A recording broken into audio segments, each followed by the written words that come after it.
हर इंसान को मरना है, अपनी कब्र में खुद जाकर हिसाब देना है। कब्र को हमने बड़ा आसान समझ लिया। आज तो हम किसी मुर्दे को कब्र में दफन करने जाए ठिट्ठे मारते हैं, कब्रिस्तान में जाकर हंसते हैं, एक दूसरे का मजाक बनाते हैं, कहते हैं चचा तुम्हारा नंबर कब लग रहा है। कब्रिस्तान में यही होता है ना, चचा तुम्हारा नंबर कब लगने वाला है।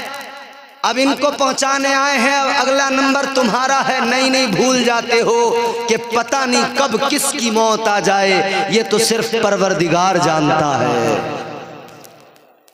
और बाज़ औक़ात तुम देखते हो ना, पके हुए फल शाखों पे रह जाते हैं, कच्चे फल टूट के जमीन पे गिर जाते हैं। जवानियों पे इतराने वालों, जवानियों पे न इतराया करो, ये न समझा करो ये बूढ़े हैं, ये मरेंगे पहले फिर हमारा नंबर लगेगा। अभी 2 दिन पहले की बात है,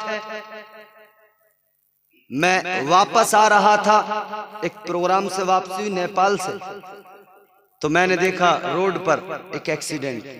जवान हट्टा कट्टा बड़ा हसीनो जमील एक नौजवान बाइक पर था और एक्सीडेंट हुआ ना, जमीन पे गिरा पड़ा है, खून सारा बह रहा है। दिल घबरा गया देखकर उस कैफियत को, उस मंजर को। लोगों, मौत को तुम बिल्कुल आसान समझते हो, मरने को तुमने कोई मजाक समझ रखा है कि कब्रिस्तान में कह दिया चचा तुम्हारा नंबर है। चचा का नंबर लगाने वालों, मौत को हल्का समझने वालों, इतना याद रखना, हजरत मूसा अलैहिस्सलाम ने अल्लाह की बारगाह में अर्ज किया था, मौला ऐ मेरे परवरदिगार मुझे इतना बता दे मरने के वक्त में तकलीफ कितनी होती है। हंसने वालों जरा कब्र को याद करके रो लिया करो, हंसने वालों कभी कभी अपनी मौत को याद करके रो लिया करो। हंसते बहुत हो इसीलिए तो दुनिया तुम पे हंसने लगी, जमाना हंसने लगा। काश 2 आंखों से 2 आंसू बहाए होते, ये जमाना आज हंस नहीं रहा होता। हजरत मूसा अलैहिस्सलाम ने अल्लाह की बारगाह में अर्ज किया, मौला मुझे इतना बता दे, ऐ मेरे परवरदिगार मुझे इतना बता दे मौत के वक्त में तकलीफ कितनी होती है। हम समझते हैं बड़ा आसान है मरना। एक शख्स ने गोली चलाई, दूसरे के सीने में लगी, जमीन पे गिरा, तड़पने लगा। 10 सेकंड के अंदर जिस्म से रूह निकल गई। हमने समझ लिया 10 सेकंड नहीं लगते मरने में, बड़ा आसान है मरना। गाड़ी का टायर किसी के ऊपर से गुजर गया, 10 सेकंड नहीं लगे, वो तड़प तड़प के दम तोड़ दिया उसने। हमने समझा बड़ा आसान है मरना, 10 सेकंड नहीं लगते। और हाल ये है, गाड़ी में जा रहे हैं नौजवान, म्यूजिक बजाते हुए, थिरकते हुए, नाचते हुए, फिर रास्ते में कहीं देखा कोई एक्सीडेंट हो गया। दिल देखो कैसे हो गए। रास्ते में देखा कोई एक्सीडेंट हो गया तो जरा सी देर के लिए म्यूजिक को बंद कर लिया। अब बात करने लगे, हाँ बहुत बुरा हुआ, बड़ा खतरनाक एक्सीडेंट हुआ। अभी वहां से गुजरे, 5 किलोमीटर आगे बढ़े, सब भूल गए। फिर वही म्यूजिक, फिर वही थिरकना, फिर वही नाचना। शादियां हो घरों में तब नाचना गाना, बच्चे का जन्मदिन आए तब नाचना गाना। हद हो गई मियां, अकीका करें, बच्चों का सुन्नत अदा करें तब नाचना गाना। यानी वो काम जो हम दीनी एतबार से करते हैं, सुन्नतें भी अदा करते हैं, तो उसमें भी हम नाचना गाना जरूर करते हैं। ऐ म्यूजिक पर थिरकने वालों, नाचने वालों, दुनिया को सब कुछ समझने वालों, इतना याद रखना, बुलबुल सिदरा ने कहा हुजूर अपनी उम्मत से कह दीजिए एक दिन मरना जरूर है। हजरत मूसा अलैहिस्सलाम ने जब अल्लाह की बारगाह में अर्ज किया, मालिक कितना बता दे कि तकलीफ मौत के वक्त में कितनी होती है, तो अल्लाह ने फरमाया, मूसा कैसे समझना चाहते हो? हजरत मूसा अलैहिस्सलाम अर्ज करने लगे, मालिक किसी मिसाल से समझा दे। अल्लाह तबारक व तआला ने फरमाया, ए मूसा, एक चूल्हे में आग जलाओ, उसके ऊपर हांडी रखो, हांडी के अंदर एक परिंदा रख दो, ऊपर से उसका मुंह बंद कर दो, नीचे से आग जल रही है, उसके अंदर जिंदा परिंदा हांडी में रखा है, नीचे आग है, ऊपर से उसका ढक्कन बंद है। न परिंदे को जीने दिया जा रहा है, न उसे मरने दिया जा रहा है, उसे सिर्फ तड़पाया जा रहा है। अल्लाह फरमाता है, ए मूसा, जितनी तकलीफ उस वक्त में उस परिंदे को होती है, उससे भी कहीं ज्यादा मौत के वक्त में इंसान को तकलीफ होती है। कितना आसान समझ लिया हमने मरना, इतना आसान तो नहीं मेरे भाई। पहली मुश्किल ये कि मौत की तकलीफ, और कैसी तकलीफ? फरमाया गया कि जैसे खारदार झाड़ी पर जैसे चादर डालकर उसे खींचा जाए, यानी जहां कांटे हो ना झाड़ी पर, वहां कुछ चादर डालें फिर उसको खींचें, तो कांटे जब चादर में यूं फंस जाएंगे, आप चादर को खींचेंगे तो उसके तमाम वो चादर फट जाएगी, बारीक बारीक टुकड़े बन जाएंगे। किस तरह खींचेंगे जब आप उसको, तो वो कितनी बुरी तरह से वो चादर खींचते हुए फटती है, उसको महसूस करो।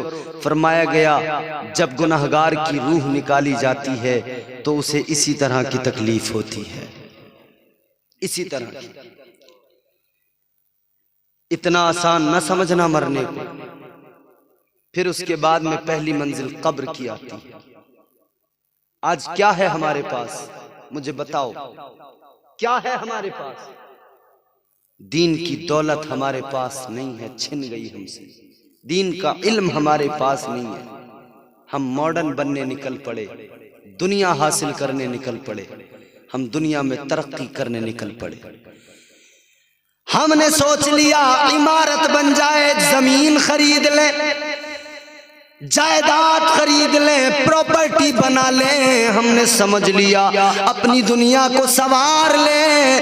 ऐ मेरे अजीजों, दुनिया संवारने निकले, बच्चों को क्या दिया? दुनिया देकर गए, घर बड़ा देकर गए, जमीन देकर गए, जायदाद देकर गए। ऐ मुसलमान, मुझे बता, एक मुसलमान अगर मरने से पहले अपने बच्चों को दीन नहीं दे सका तो उसने आखिर दुनिया में अपने बच्चों को दिया ही क्या है? वो बिल्डिंग जो तूने बच्चे के लिए छोड़ी, सुबह नमाज का वक्त होता है, तेरा बच्चा, तू तो दुनिया से चला गया, तेरा बच्चा उसी बिल्डिंग के अंदर बिस्तर पे पड़ा आराम से सोता है। फजर की अजान होती है, उठकर मस्जिद में नहीं जाता। ज़ुहर की अजान होती है, उठकर मस्जिद में नहीं जाता। असर की अजान होती है, उठकर मस्जिद में नहीं जाता। इधर कब्र में तू पड़ा है, इधर तेरे महल में तेरा बेटा सो रहा है। काश तूने अपना बेटा हाफिज कुरान बनाया होता, तू कब्र में होता, तेरा बेटा तेरी कब्र पे आता, कुरान की तिलावत करता। खुदा की कसम, तू कब्र के अंदर भी जब अपने बेटे को देखता, बेटा मेरा वफादार है, कब्र पे आया है, अल्लाह की कसम, बेटे के इस आने को देखकर अल्लाह भी करम फरमाता, तेरी कब्र में अल्लाह नूर नाजिल कर देता। और मेरे हुजूर की तो हदीस है, मेरे मुस्तफ़ा ने तो फरमाया, फ़अंज़लल्लाहु तआला अला अहलिल क़ुबूरी काम सालिल जिबाली मिन दुआए अहलिद दुनिया। मेरे मुस्तफ़ा फरमाते हैं, अल्लाह ताला जिंदों की दुआओं की बरकत से मरने वाले की कब्र में पहाड़ों के बराबर नूर नाजिल कर देता है। कितना नूर नाजिल करता है? पहाड़ों के बराबर। पहाड़ कितने बड़े होते हैं? पहाड़ों के बराबर अल्लाह कब्र में नूर नाजिल करता है।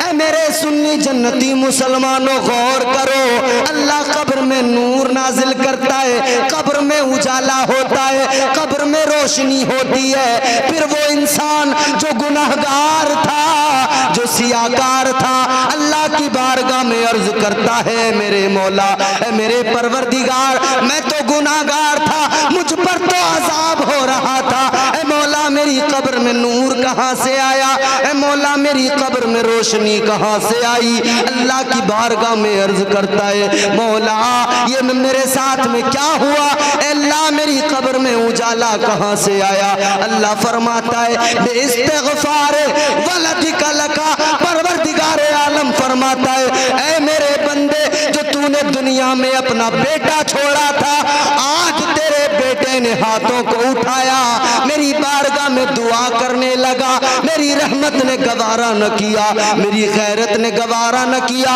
जिसका बेटा बाप की मग़फ़िरत के लिए दुआ करे, मैं उसके बाप की कब्र में अजाब करूं। उधर तेरे बेटे ने दुआ की, इधर मैंने उसकी दुआ की बरकत से तेरी कब्र में नूर नाजिल कर दिया है। नारे तकबीर, नारे रिसालत, मसलके आला हज़रत। तेरी कब्र में मैंने उजाला कर दिया है, बेइस्तिग़फ़ार वलदिका लक। अल्लाह फरमाता है, ये तेरी कब्र में रोशनी इसलिए है कि तेरे बेटे ने हाथों को उठाया। इस बच्चे का क्या नाम है हज़रत? अहमद रजा। माशाअल्लाह, नाम भी कितना प्यारा है, अहमद रजा। निस्बत बरेली वाले से है, निस्बत बरेली वाले से है। और यकीन करें इस नाम की बरकत इस बच्चे की जिंदगी में ये होगी कि ये मुस्तफ़ा का आशिक बनेगा, झूमता नजर आएगा। नाम भी प्यारा, काम भी प्यारा। काम क्या, कुरान की तिलावत करना।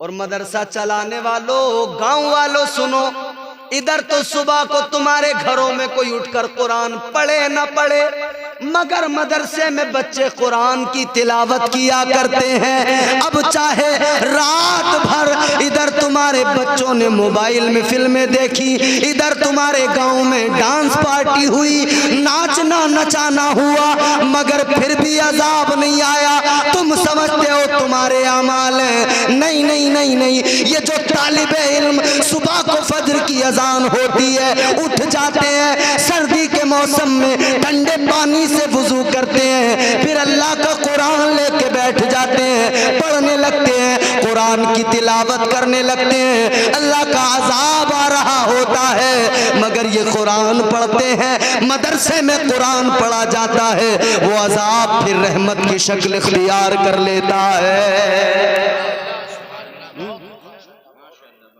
वो अजाब फिर रहमत में बदल जाता है। ये न समझना कि तुम्हारे मेरे आमाल हमें बचा रहे हैं। ये जो मदरसे में पढ़ने वाले बच्चे हैं, ये जब कुरान पढ़ते हैं तो इन नन्हे मुन्ने बच्चों का कुरान का पढ़ना, कुरान की तिलावत करना अल्लाह को पसंद आता है। और यही सबब है कि अल्लाह अजाब नाजिल नहीं करता, वरना हमारे घरों में रात दिन नाचना गाना हो रहा है।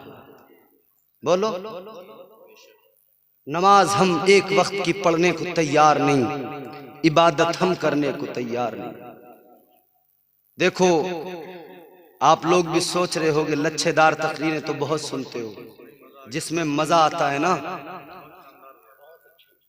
लच्छेदार तकरीरें सुनकर अपने आप को ये मत समझ लेना कि जन्नत बड़ी आसान शह मिल गई। कुरान से दूरी बनाकर, इस्लाम से दूरी बनाकर अगर कोई समझता हो जन्नत का मुस्तहिक हो जाएगा, याद रहे जन्नत का मुस्तहिक हरगिज़ नहीं हो सकता है। आओ नबी की हदीस सुनो, जरा मचल के बोलो सुभान अल्लाह। ताजदारे मदीना इमामुल अंबिया सैयदे कौनैन सल्लल्लाहु ताला अलैहि वसल्लम ने फरमाया, तेरे मेरे नबी ने फरमाया, मेरे आका फरमाते, तीन लोग ऐसे हैं उन्हें जन्नत तो बड़ी चीज है, जन्नत की खुशबू भी नहीं मिलेगी। कितने लोग हैं? बोलो भाई बोलो। तीन लोग। तीन लोग ऐसे हैं, जन्नत तो बड़ी चीज है, जन्नत की खुशबू भी नहीं मिलेगी। पहला कौन है? सुनो जरा तवज्जो से सुनना, दिल पे हाथ रख के सुनना। मेरे आका ने फरमाया, इमामुल अंबिया ने फरमाया, मदीने के सुल्तान ने फरमाया, पहला वो जो नमाज नहीं पढ़ता, बेनमाजी को जन्नत तो बड़ी चीज है, जन्नत की खुशबू भी नहीं मिलेगी। कुछ भी कर लो, हुजूर का फरमान हक है कौले मोहम्मद कौले खुदा, फरमान न बदला जाएगा, बदलेगा जमाना लाख मगर कुरान न बदला जाएगा। ये है, समझें आप। आज हम लोग कुरान से दूर हो गए ना, इबादतों से दूर हो गए। अल्लाह ने क्या फरमाया? मेरे मुस्तफ़ा करीम ने क्या फरमाया? पहला वो, समझ में आ रही है बात आपको? पहला वो जो बेनमाजी है, नमाज नहीं पढ़ता। 11वीं आ गई, 11वीं पर 11 पतीले बिरयानी के बना दिए।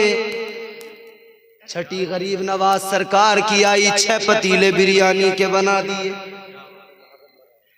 12वीं शरीफ आई, 12 पतीले बन गए। मुहर्रम आया, खिचड़ा तैयार हो गया।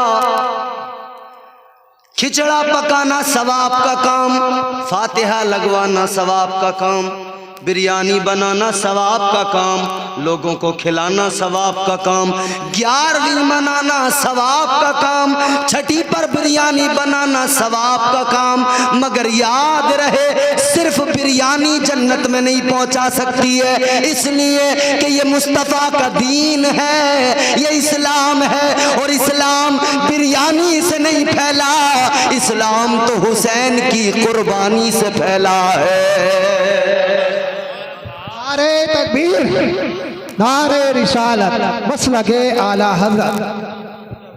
इस्लाम करबला में हुसैन की कुर्बानी से फैला है। इस्लाम जो फैला है वो 6 महीने के अली असगर की कुर्बानी से फैला है। 18 माह के उस नौजवान कड़ियल नौजवान हजरत अली अकबर की जवानी लुटी, तब इस्लाम तुझ मुझ तक आया है। जब कासिम का शबाब लुटा, तब इस्लाम हम तक पहुंचा। जब करबला की सरजमीन पर खानदान रिसालत लुट गया, नबी का खानदान कट गया। अरे सोच तो मुसलमान, कभी तो एक आंसू निकाला कर, कभी तो रोया कर। अरे कल करबला में हुसैन ने इस दीन के लिए घर का घर लुटा दिया, सारा घर कटवा दिया। तू खिचड़ा बना के समझता है तू जन्नती बन जाएगा। हुसैन ने कहा था, मैं सजदे में सर कटा रहा हूँ, नाना के उम्मतियों सजदे की हिफाजत करना। तू खिचड़े की हिफाजत तो करता है, मगर हुसैन के सजदे की हिफाजत नहीं करता।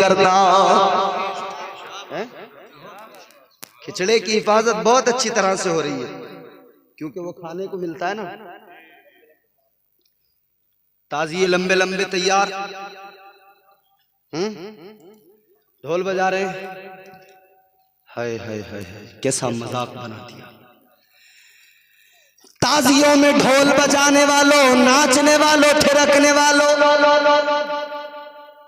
रोना आता है, रोना। एक गांव मैंने खुद देखा, मैंने खुद अपनी आंखों से देखा। उस गांव में इमाम साहब ने ढोल बजाने से इनकार कर दिया। 9 मुहर्रमुल हराम की रात थी, ढोल लेकर लोग जुलूस लेकर निकले थे। इमाम ने, लोगों ने कहा पहला डंका ढोल में इमाम मारेगा। क्या? पहला डंका ढोल में कौन मारेगा? इमाम मारेगा। बोले पहले इसे आगे रखो, इसके पीछे पीछे हम। इमाम साहब ने कहा मैं नहीं बजाऊंगा ढोल। लोग बोले इमामत करोगे तो ढोल भी बजाना पड़ेगा। आज भी इमामों से ढोल बजवा रहे हो, ये अलग बात है, डंका मार के नहीं बजवा रहे, अलग तरीके के ढोल बजवा रहे हो। इमाम ढोली तो बजा रहे हैं, कभी इसकी तारीफ, कभी उसकी तारीफ, कभी इस प्रधान की तारीफ, कभी उस प्रधान की तारीफ। एक एक गांव में 4-4 प्रधान है, 3 हारे हुए, 1 जीता हुआ। अब इमाम को तो सबसे मतलब है। इसकी बैठक पे गया, जीते हुए इमाम, जीते हुए प्रधान की बैठक पे इमाम, इसने बुलाया, इमाम साहब जरा बैठक पे आ जाओ। इमाम जब इसकी बैठक पे पहुंचा तो मजबूरी इसकी चाय पी, इसकी भी तारीफ करने लगा। जब दूसरे की बैठक पे पहुंचा तो उसकी तारीफ करने लगा। तीसरे की बैठक पे क्या करेगा, मजबूर कर दिया कौम। इमाम ने कहा ढोल नहीं बजाऊंगा, कौम बोली तो इमामत नहीं करोगे, निकाल दिया, इसी बात पे निकाल दिया। अरे कितने शर्म की बात है कि इमाम जो कुरान पढ़ता है, कुरान तुम्हारे बच्चों को सिखाता है, आगे खड़ा होकर तुम्हारी नमाजों का जामिन बनता है, गारंटी लेता है, अपने सर पे गठरी लेके तुम्हारी नमाजों की खड़ा होता है। मेरी कबूल तो तुम्हारी कबूल, तुम्हारा अगर मेरी कबूल नहीं हुई तो तुम्हारी भी नहीं होगी, और तुम्हारी नहीं हुई तो जिम्मेदार मैं बना। इमाम इतनी बड़ी जिम्मेदारी लेके मुसल्ले पे खड़ा है, तुमने उसका मजाक बना दिया, तुमने उसका तमाशा बना दिया।